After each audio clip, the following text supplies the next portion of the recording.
আসসালামু আলাইকুম রহমতুল্লাহি বারকাত। আমি সুমন কবিরাজ রয়েছি আপনাদের মাঝে বিভিন্ন আমলিয়াত তদবিরাত নিয়ে হাজির হয়ে থাকি। আজকে একটি গুরুত্বপূর্ণ জিনিস দেখাবো, সেটা হলো স্বামী স্ত্রী অবাধ্যকে বাধ্য করা, অথবা স্বামী স্ত্রী যদি অবাধ্য একজন অন্যের অবাধ্য থাকে তাহলে তাকে বাধ্য করতে পারবেন। এটা আমার সরাসরি ডায়েরি থেকে দিচ্ছি। আপনারা দেখতে পাচ্ছেন উপরে লেখা স্বামী স্ত্রী অবাধ্যকে বাধ্য করার তদবির। এখানে যে তদবিরটি দেওয়া রয়েছে জের জবর সহকারে দেওয়া রয়েছে, হুবহু এভাবে আপনারা পাঠ করবেন। এটা একটা নিয়ম থাকবে। নিয়মটা হলো একটি তাবিজ লিখে যে বশীকরণ করতে চান, এটা প্রেমিক প্রেমিকার ক্ষেত্রেও কাজ করতে পারবেন।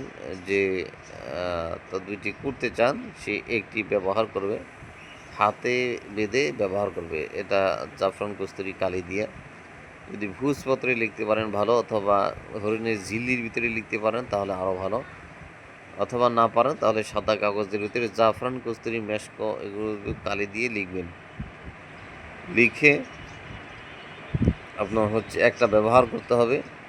দ্বিতীয় নাম্বারটি হলো এটা লবণের ভিতরে পাঠ করতে হবে। লবণের ভিতরে কতবার পাঠ করবেন? 41 বার পাঠ করবেন, আর 41 বার তার নাম বলবেন যে অমুকের মেয়ে অমুক, সে আমার জন্য বাধ্য হোক। এভাবে পাঠ করে ফু দিবেন। 41 বার পাঠ করার শেষে 41 বারই আপনি এই কথাটা বলবেন। এটা লবণের ভিতরে ফু দিয়ে ওই লবণটি রবিবার থেকে পরবর্তী